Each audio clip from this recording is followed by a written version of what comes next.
ಎಲ್ಲರಿಗೂ ಶುಭೋದಯ. ಇಂದು ನಾನು ಪೊಲೀಸ್ ಕಾನಿಸ್ಟೇಬಲ್ ಪರೀಕ್ಷೆಗೆ ಮತ್ತು ಇತರೆ ಸ್ಪರ್ಧಾತ್ಮಕ ಪರೀಕ್ಷೆಗಳಿಗೆ ಅನುಕೂಲವಾಗುವ ಕೆಲವೊಂದು ಪ್ರಶ್ನೆಗಳ ಬಗ್ಗೆ ಮಾಹಿತಿ ನೀಡುತ್ತಿದ್ದೇನೆ. ಭಾರತದ ಪೂರ್ವ ದಿಕ್ಕಿಗೆ ಹರಿಯುವ ಪ್ರಮುಖ ನದಿಗಳು ಯಾವುವು?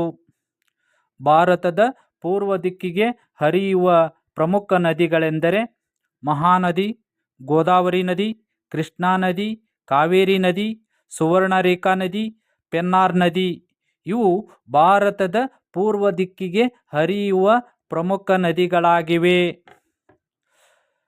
ಭಾರತದ ಪಶ್ಚಿಮ ದಿಕ್ಕಿಗೆ ಹರಿಯುವ ಪ್ರಮುಖ ನದಿಗಳೆಂದರೆ ನರ್ಮದಾ ನದಿ, ತಾಪಿ ಅಥವಾ ತಪತಿ ನದಿ, ಸಬರಮತಿ ನದಿ, ಮಾಯಿ ನದಿ, ಲೂನಿ ನದಿ, ಶರಾವತಿ ನದಿ, ಮಾಂಡೋವಿ ನದಿ, ಪೆರಿಯಾರ್ ನದಿ, ಕಾಳಿ ನದಿ.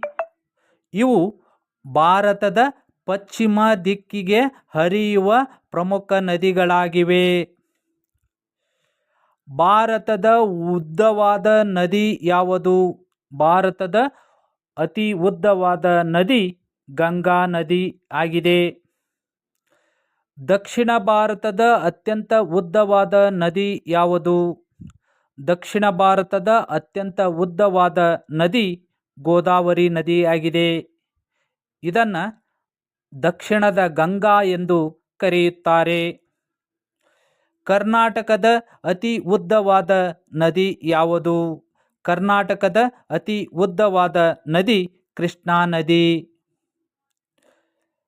Thank you. ಈ ವಿಡಿಯೋವನ್ನು ಶೇರ್ ಮಾಡಿ, ಲೈಕ್ ಮಾಡಿ, ತಪ್ಪದೆ ಸಬ್ಸ್ಕ್ರೈಬ್ ಮಾಡಿ.